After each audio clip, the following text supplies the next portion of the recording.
तो physics practical नाम सुनते ही टेंशन हो जाती है ना? खासकर जब बोर्ड एग्जाम सिर पर हो। पर चिंता की कोई बात नहीं। आज हम एक ऐसा फॉर्मूला क्रैक करने वाले हैं जिससे ये सबसे मुश्किल प्रैक्टिकल भी आपके लिए फुल मार्क्स स्कोर करने का जरिया बन जाएगा। तो सवाल यही है कि इस प्रैक्टिकल को इंटरेस्टिंग कैसे बनाएं, बोरिंग ना लगे और नंबर भी पूरे आएं। इसका जवाब एक बहुत ही स्मार्ट और सटीक तरीके में छिपा है और आज हम उसी तरीके को समझने वाले हैं। और एक बात, ये जो प्रिज्म वाला एक्सपेरिमेंट है ना, ये क्लास 12 फिजिक्स बोर्ड्स में आप मान के चलिए कि 100% आता ही आता है। तो इसे सीखना कोई ऑप्शन नहीं, ये तो जरूरी है, बिल्कुल जरूरी। तो चलिए अब उस विनिंग फॉर्मूला, उस ब्लूप्रिंट को देखते हैं। ये वो रास्ता है जो आपको कंफ्यूजन से सीधे एक परफेक्ट यू शेप ग्राफ तक ले जाएगा। और हाँ, ये ग्राफ बन गया मतलब पूरे नंबर पक्के।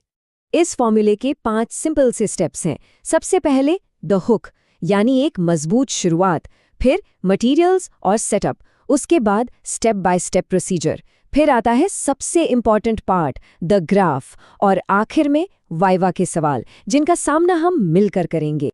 चलिए तो शुरू करते हैं पहले और दूसरे स्टेप से, प्रैक्टिकल की परफेक्ट एग्जीक्यूशन। क्योंकि कहते हैं ना, well begun is half done. तो सक्सेस के लिए सेटअप एकदम सही होना चाहिए। अब देखिए इसके लिए क्या क्या चाहिए। बहुत ही सिंपल चीजें हैं। एक ड्राइंग बोर्ड, एक सफेद कागज, कुछ पेन्स, हमारा हीरो यानी ग्लास प्रिज्म, एक प्रोट्रैक्टर जिसे हम डीबी कहते हैं, और एक स्केल। ये सब लैब में आराम से मिल जाता है। यहाँ आती है हमारी पहली प्रो टिप, और ये बहुत जरूरी है। प्रिज्म की जो बाउंड्री बनानी है ना, वो हमेशा एक शार्प पेंसिल से बनाएं। क्यों? क्योंकि अगर लाइन मोटी हुई तो एंगल नापने में गड़बड़ हो जाएगी, और हमें तो एकदम सटीक मेजरमेंट चाहिए, जरा सी भी गलती की गुंजाइश नहीं रखनी। अच्छा, अब आते हैं असली काम पर, यानी प्रोसीजर पर। करना क्या है?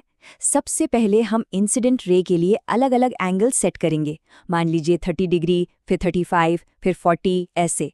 फिर पिन्स लगाकर प्रिज्म की दूसरी तरफ से देखेंगे, और हमें उनकी इमेज एक सीधी लाइन में दिखनी चाहिए। जैसे ही वो दिखे, बस एंगल आई और एंगल ई को ध्यान से नाप लेना है। और ये रही दूसरी और उतनी ही जरूरी प्रो टिप। जो 2 पिन्स आप लगाएंगे उनके बीच कम से कम 5 सेंटीमीटर का गैप जरूर रखना। अगर पिन्स बहुत पास पास हुई तो सीधी लाइन देखना मुश्किल हो जाता है और रीडिंग वो गलत आ सकती है। तो 5 सेंटीमीटर का गैप याद रखिएगा। ओके, तो अब हमारे पास रीडिंग्स आ चुकी हैं, नंबर्स हैं, पर इन नंबर्स का क्या करें? अब आता है तीसरा स्टेप, डेटा से ग्राफ तक का सफर। मतलब इन नंबर्स को एक असली रिजल्ट में बदलना, और वो होगा एक ग्राफ के जरिए। अब ग्राफ बनाते वक्त एक चीज का खास ध्यान रखना है, इसमें कोई कंफ्यूजन नहीं होना चाहिए। एक्स एक्सिस पर हमेशा एंगल ऑफ इंसिडेंस यानी आई आएगा, और वाई एक्सिस पर एंगल ऑफ डेविएशन यानी डेल्टा। ये ऑर्डर अगर गलत हुआ तो पूरा ग्राफ गलत हो जाएगा। तो एक्स पर आई, वाई पर डेल्टा, सिंपल। तो हम ये सब कर क्यों रहे हैं? इस पूरे एक्सपेरिमेंट का अल्टीमेट गोल क्या है? वो है प्रिज्म के मटेरियल का रिफ्रैक्टिव इंडेक्स एन निकालना। अरे सीधे शब्दों में कहें तो ये पता लगाना कि प्रिज्म लाइट को कितना बेंड करता है, कितना मोड़ता है। और ये होता है इस कमाल के फॉर्मूला से। यहाँ ए है एंगल ऑफ प्रिज्म, और डेल्टा एम यानी मिनिमम डेविएशन, वो हमें हमारे ग्राफ से मिलेगा। प्रैक्टिकल हो गया, ग्राफ भी बन गया। अब आती है आखिरी चुनौती, वाइवा। लेकिन डरने की बात नहीं। चलिए कुछ ऐसे जरूरी सवाल देखते हैं जो अक्सर पूछे जाते हैं, ताकि वहां जाकर आप पूरे कॉन्फिडेंस के साथ जवाब दे सकें।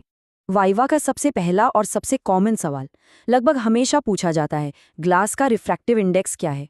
सुनने में तो बहुत बेसिक लगता है, पर यह आपकी फंडामेंटल नॉलेज को टेस्ट करता है। और इसका जवाब एकदम सीधा है, लगभग 1.5। ये एक स्टैंडर्ड वैल्यू है जो सबको पता होनी चाहिए। इसका मतलब बस ये है कि ग्लास हवा के मुकाबले लाइट की स्पीड को कितना कम कर देता है, बस। अच्छा, अब एक थोड़ा सोचने वाला सवाल। अगर हम वायलेट यानी बैंगनी लाइट की जगह रेड लाइट यूज करें तो एंगल ऑफ डिविएशन डेल्टा का क्या होगा?